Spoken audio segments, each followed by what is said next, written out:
Alors, c'est l'histoire d'une jeune femme qui est écrivain, qui a déjà publié un roman d'aventure, un peu de science-fiction façon space opéra, et qui est en train d'écrire la suite.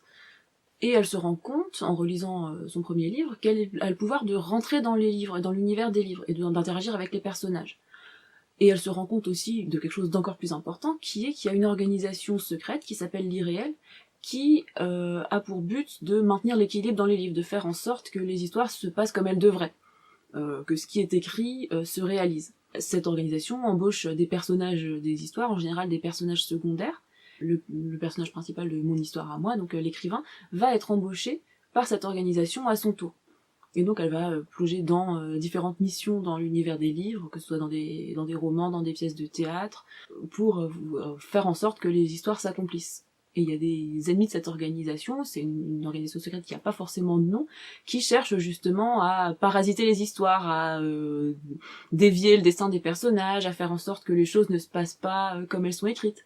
Le personnage principal, qui s'appelle Laura, va se retrouver dans cet univers-là et va se retrouver un peu au centre de ce conflit-là.